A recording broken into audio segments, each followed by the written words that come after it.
位好啊！今日我哋去嘅地方呢，就係粉嶺嘅皇后山軍營，睇一睇裏邊嘅印度廟。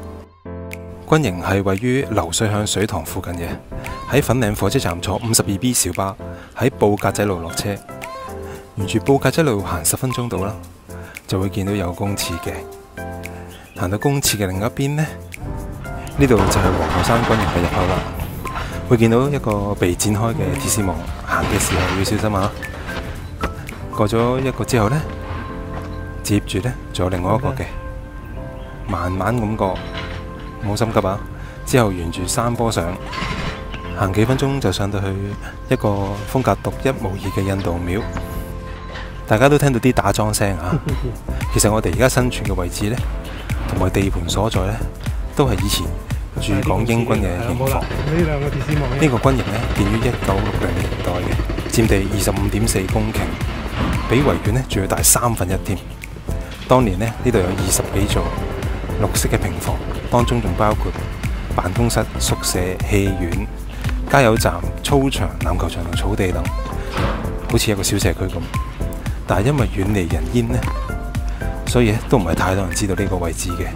後來喺1992年嘅10月呢，就撥咗俾皇家香港警務處使用嘅，當中使用嘅警察單位呢，就包括警犬隊啦、警察搜查隊，而自2001年呢，呢啲警察單位亦都遷出啦。皇后山軍營之後就會用咗一啲非固定及慣常訓練用途，基本上除此之外都係丟空㗎啦。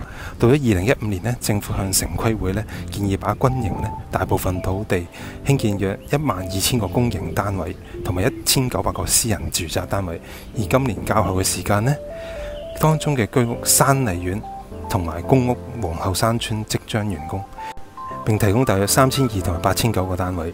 鐵絲網後邊就係山麗苑啦，可以見到真係差唔多完工噶啦。所以部分軍人已經再見唔返嘅啦。不過因為曾經多次借俾電影公司啦同埋電視台拍攝取景嘅，所以我哋仍然可以喺熒光幕度睇返以前係點嘅。就例如龔恩娜嘅殘念啦，同埋電影嘅人間喜劇等呢，都喺裏邊取過景嘅。喺香港有2座軍營設有印度教廟嘅，俾駐守嘅尼泊爾籍啹喀兵祈禱。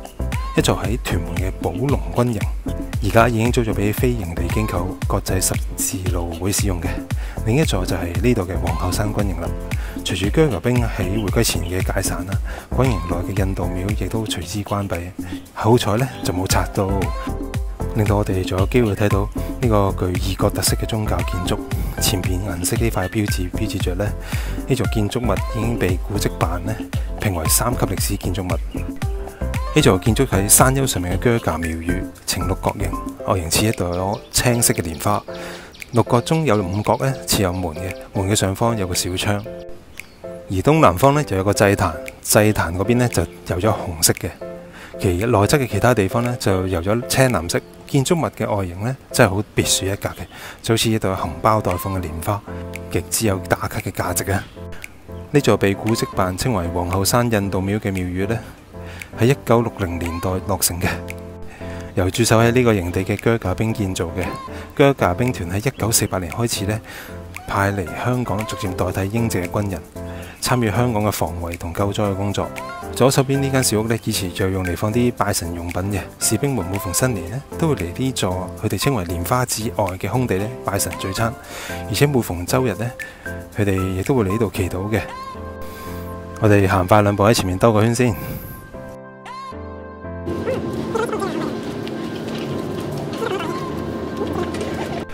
大部分啹喀兵都信奉印度教嘅，而呢個係佢哋嘅國教，而且呢度供奉住印度教3大諸神中毀滅與再生之神濕婆，所以有啲人認為呢度被譯為印度廟係會誤導咗，以為同印度士兵有關，因為咁佢哋認為譯成啹喀廟會比較適合。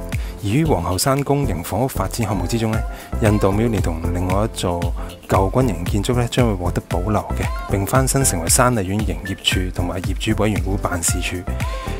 呢個安排令我哋仲有機會欣賞呢個擁有啹喀文化嘅建築物。